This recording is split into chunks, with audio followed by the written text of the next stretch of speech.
A while back, I posed a challenge for the community. Is it possible to spawn 2 Dark Pact demons at once? And lo and behold, someone was actually able to do it, and it's none other than Saiteo. This guy played Endless Mode who knows how many times just to get good enough RNG that he was able to spawn 2 Dark Pact demons on the map simultaneously. And he did it without any exploits, any lag, any other disingenuous means of accomplishing this feat. So it's really impressive, and it's just a byproduct of all of the other impressive feats that this guy has on his YouTube channel. On top of that, he plays Legends of Kindermush, which already gives him some GigaChat points, and when the arena first started in the community, he was consistently getting number 1 or even just close to number 1 on the leaderboards day in, day out. Out of all the Kindermush YouTube channels, the ones that have 1,000 subscribers or more feel like the kids in class that raise their hands and answer all the questions, whereas Saiteo is the quiet kid who has an even higher grade than the rest of them.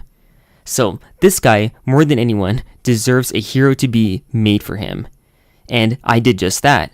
You see, when I posed the challenge, I offered people the opportunity to request a hero for completing this challenge. And so he requested a hero in Kindermush Origins that was a demon related to Olak and Moloch, and also had some sort of interest in Veznan, who was capable of making artillery towers viable in Origins.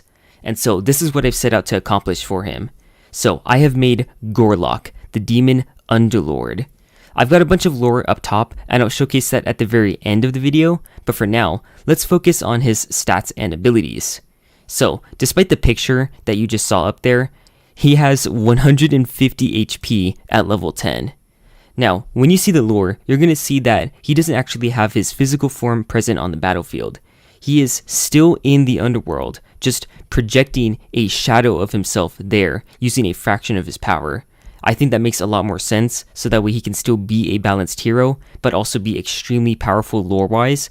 Someone who's above Moloch in the pecking order, although technically below him in terms of his geography, has got to be extremely powerful. Too powerful to actually be a balanced hero in the game, like stronger than Ice Cult.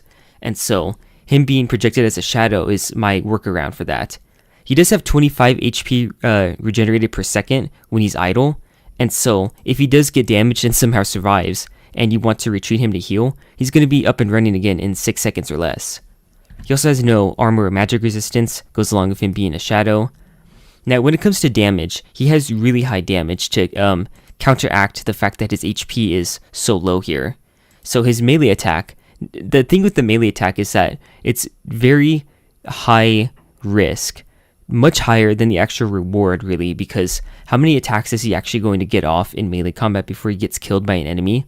Not that many. And whatever enemy he is fighting, he's just going to overkill them anyways. So it's not even going to be 85 to 105 physical damage against something like a Knoll. So this has a 1.5 second cooldown, and the purpose of that is to give him really satisfying animations. You see, such a big guy deserves to have satisfying animations when he's performing his attacks. And so he has to reel back his fist before punching the enemy so that you can really see the impact of him doing it. Even if it's still not that good of an idea to put him in melee combat, it's still going to look cool seeing him punch someone really hard and deal a lot of physical damage. Now his primary way of attacking is going to be his ranged attack.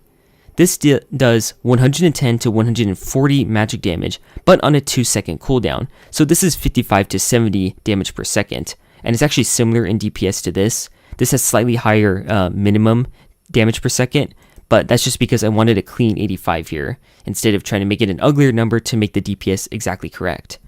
Anyways though, this is going to be a high enough damage per second that it still puts him above other heroes in the game, but the 2-second cooldown is a big drawback, because he's going to massively overkill enemies, and on top of that, it's going to be worse when you're catching multiple leaks.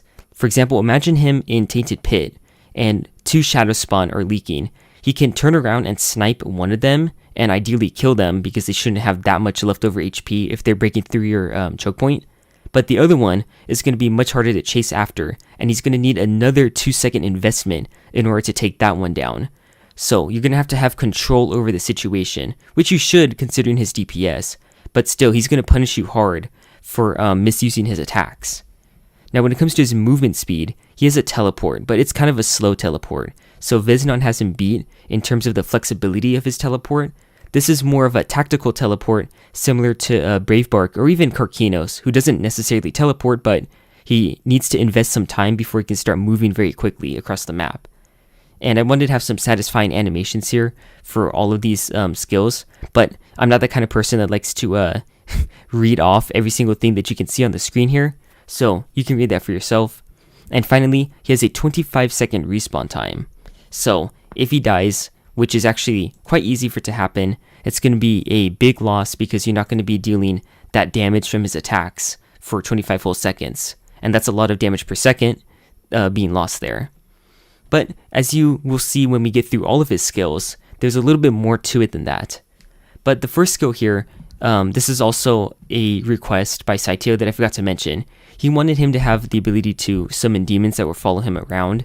Now, I didn't want to have an ability that was similar to Cronin's Boars or Illyria's Wildcat, where the summon was a permanent unit who didn't have its respawn time tick while it was active, and so you would have to wait for it to die completely before you can start waiting for that respawn time.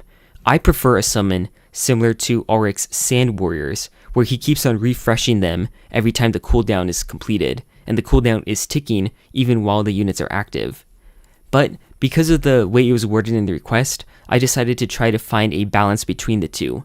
So here's how it works.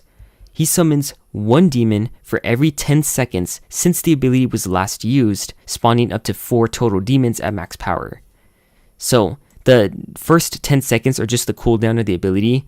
So once the ability is done charging, he can summon one demon, and then a further 30 seconds of investment is needed for him to get more demons. So the only time you're really going to benefit from this are A, the demons are not dying, well his initial demons are not dying, and so he can add on more to this, or B, he's just not in combat at all, and so he's able to charge up this ability some more. So if you're trying to do something antithetical to a speedrun, like just not calling the waves early, you can build up more demons here. Or if he's dead, as I've found out in my Kingdom Rush science studies, heroes recharge their abilities while they're respawning, and so he can actually build up 2 to 3 demons while he's dead, and so he can come back not only like alive and kicking again, but with 3 whole demons in his arsenal. And so the thing that I wanted to have for this ability that allows him to be semi-permanent is that he takes them with him wherever he goes. So if he dies, the demons that were on the battlefield are going to immediately despawn and go back into his quote-unquote reserves. And so those demons are going to be saved up for when he comes back into battle. So if he teleports back into battle, he can use the skill again, and it's going to summon whatever demons he's got plus whatever extra demons he's built up since the last time it was used. And on top of that, if he dies and those demons were alive, he's going to come back and bring those demons back into battle with whatever HP they had. Or if the skill has completely built up 4 total demons, then every following 10 seconds, he can completely heal whichever one had the lowest amount of current HP. So it's like replacing one demon with a new, fresh one that has full health. And so these demons are going to have 200 HP, which I know is quite a lot, 20 regen. So this is regen that they can have while they're idle. And that's not going to be very common, but I just wanted to include it just in case such things happen, because then this can stack with Circle of Life, and then they can actually, get to full health if they were really low, and it can have some interesting interactions with that effect that he's got, where the 10 seconds that pass can refresh the lowest HP one. So if you can get one of them to heal, then it will refresh the other one that has even less health. They deal 25 to 35 physical damage every 1.25 seconds, and they have a speed of 1.8. They also have an Infernal Combustion, so when they do die, it's going to also have a knock-on effect on the enemies here. So these demons have pretty powerful stats, and it's my way of compensating for the fact that Gorloch has such low HP. He cannot tank for his life, and so instead, he's using the fact that his own HP is so low as sort of an excuse to have like a powerful ability, and also the fact that he's using up an entire skill slot in order to gain some form of stalling power. So ideally, that should make it justified to have such powerful demons and such a powerful mechanic. although admittedly I'm aware that this is probably quite overpowered. Now as for his next passive, Extradimensional Rift, this is also part of the request here to make druids more viable in Origins. This is a buff with a range of 400 that causes all druids near him to deal more damage and have a larger AoE with the explosions of their attacks. This includes all forms of rocks, so level 1 to 3 druids, as well as the Archdruid Henge basic attacks, not its abilities, because bears and Silvern Curse aren't really applicable to this. And then the Weirdwoods rocks, as well as its fiery nuts, are all going to benefit from this, and you can tell that they're benefiting from it because of the magmic effect that's on the rocks here. So this is my way of making them stronger, so that way he can synergize with them. And on top of that, his basic attack is supposed to synergize with the druids as well. And you're going to see that here with his next passive, Purgatory. So this allows up to 100% of the overkill damage from his attacks to be reserved for his next attack and stack up to 500% plus. So that means 600% total. And so if you look back at his basic stats, where it's 110 to 140, it can go up to 660 to 720 total reserved damage there. Or sorry, 840. My bad, I can't do math. So let me explain with an example how this works. Say he shoots his beam at an enemy who only has 10 HP, and he rolls his minimum damage 110. So he's going to deal 100 overkill damage to that enemy and reserve it for his next attack. So now his next attack is going to roll something between 210 to 240 magic damage and shoot that at an enemy. Then, let's say he deals overkill damage to that enemy as well. It's going to reserve whatever overkill damage was on that attack to the third attack. So now that can gain up to 240 plus bonus damage. Like say he aims it at an enemy who dies before he even finishes his attack animation, and there's no other target in range, then he's just going to reserve the entire attack because he's going to shoot the ground and deal 0 damage. So then he's going to add another 240 damage to his third attack, and that can keep stacking up until he gets to that 840 total reserved damage. Then he's not going to be able to reserve any more. So at most, he can deal 840 magic damage in a single attack. Now I realize that dealing 840 magic damage in a single attack sounds incredibly overpowered, but that's just if you look at it at its face value. If you think about the conditions for this to be triggered, it's kind of like just having an ability in the first place. Like he has to execute all of these attacks, which take 2 seconds to deal, and then they have to be aimed at an enemy that he overkills. He can't just build it up by doing nothing. He has to actually be attacking and overkilling the enemy for this to be the case. So the tricky thing here is that it's a very conditional skill to achieve, but the goal is that the overkill isn't so bad. Naturally, having a slow firing, high damage attack is going to be counterintuitive to using a bunch of druids, because all those druids are going to put the enemies at equally low HP until they eventually get killed by the next AoE attack. And so overkill is going to be so common that you want some sort of payoff for that, or else it's just going to be annoying to use the hero. So this is to make him the opposite of annoying and instead more satisfying, because that overkill is going to pay off. If you are using druids, your weakness is going to be high HP enemies. And so being able to deal a high amount of burst damage just that once because of the overkill that you've got is going to be really effective at taking out, say, like a stray dark spitter that gets into the mix when you're mostly focused on dealing a bunch of damage to Shadow Spawn and Devourers. So that's his way of sort of synergizing with the druids as well as making up for their weaknesses. So that is a second layer of how he's going to make druids viable in Origins. Now for this passive, he's got a lot of passives, but trust me, it works. In fact, they all kind of are similar to active skills anyways, and you'll see here. Last Laugh. Upon death, Gorloch seizes the strongest enemy nearby and drags it down with him, instantly killing him. And if no enemy is in range, it reduces his respawn time by up to 5 seconds. So it changes from 25 seconds to 20 seconds. So this is sort of like a disguised insta-kill on a 25-second cooldown, but it's one that you can actually aim. Now luckily, Veznon is smart enough that he will actually aim his Soulburn insta-kill at the highest HP enemy in range, but he still is going to aim it at an enemy as soon as they're in range. Meanwhile, this skill basically requires him to get into melee range with an enemy, so that allows you to aim it as precisely as possible. You are in complete control of this skill. And on top of that, having this skill allows me to, having it be based on him dying allows me to excuse a shorter cooldown. So instead of a 35-second cooldown like Soulburn and Branch Ball are, this one is on a 25-second cooldown, so significantly shorter, but it causes the hero to be out of the picture, and it could ultimately reduce his DPS compared to just being a normal insta-kill. So you have to make that value judgment to decide whether or not it's a good idea to use this. And he only has one active skill that he's going to be able to build up. Otherwise, he's not going to be present to buff the towers that are around him or to be using his basic attack. So you really have to be careful with using this skill. But it is something that you can use, and I think it would be really cool and satisfying, especially with the animation.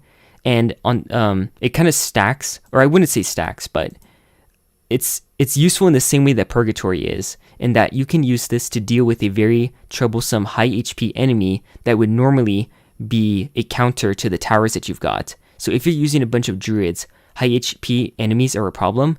So Purgatory, using the overkill damage to deal high burst damage to one enemy, is going to be useful. And then if there's still a second enemy, you can use Last Laugh on them. But then after that, you don't have any more trump cards. So you can't let things get too out of control, but he does provide a significant safety net with his skill set to allow you to keep on using druids. Finally, his hero spell. This instantly disintegrates any enemies that have 125 HP or less. It does nothing to any enemies with more HP than that. So, once again, this is a way of making a skill very niche, so that way it has an excuse to be more powerful when it is useful, and I would like to think that it is quite useful. This also is supposed to synergize with druids. So like I was saying before, druids are going to constantly deal burst damage to enemies, and so they're going to constantly whittle down the HP of enemies again and again until they eventually do get to 125 or less. Once that happens, then they're free to be hit with this hero spell here. Compare this to using burst arrows or Eldritch Doom. That isn't as effective with this skill because you might end up doing a bunch of overkill damage with one or the other. And since this has a short cooldown, you would rather have consistent area damage being dealt to enemies to constantly get them in range to be insta-killed this way. And so this is just another way of incentivizing the use of druids, since he has all these skills that make them more useful. Not even mentioning the fact that him summoning units is also more effective for druid spam, since they will stack enemies together and therefore make area damage more viable. So that's about it in terms of the hero's skill set. I hope that it's understood why he should be an effective and very powerful hero. I think that if I was to rank him amongst the other 59 heroes that exist in the series, perhaps my own ranking, or my own hero being ranked by myself is a bit biased, but I would estimate him to be in the top 10 at least. Like probably just after Durax, if not after Wilbur as well. He would probably end up being the strongest hero in Origins, if he's played correctly. Like when I design these heroes, I like to imagine people actually playing with them. I like to imagine War Champion using him to do all sorts of crazy wisdom tests and other challenges and stuff. So this is just what I've brainstormed for him. Now as for quotes, I'll just explain some of the references that I've got. This is from the Dremora Lords in Skyrim that you can summon. This is from Dragon's Dogma from the boss Grigori. This is a really cool game, but it's very unknown. What is man but a miserable pyro's secrets? This is just a meme, sort of, a small meme from Castlevania. It's a quote said by one of the characters there. What will you have after 500 years is a quote from Omni-Man, if you've ever seen Invincible, although you have to get Amazon Prime for that, so I don't blame you if you haven't seen it. And then, I am not alone is a quote from a character in Hunter x Hunter, but I can't get into too many spoilers with any of these quotes really. So, that's about it for this hero. I hope that you enjoyed this, Saiteo. And just so everyone knows, I'm actually planning on doing a big collaboration with other Kingdom Rush YouTube channels where we design heroes for all of the other Kingdom Rush YouTubers. So, War Champion, The Real Morgan, Xandris, etc. are all going to be getting heroes. All those people aren't necessarily participating in this big collaboration in terms of designing the heroes, but they are going to be receiving heroes designed about them. So stay tuned for that in the future. Anyways, I hope you enjoyed this video. Go and subscribe to Saiteo. He deserves it. Now it's time for the lore. Feel free to pause the video and read it yourself. Have a good day.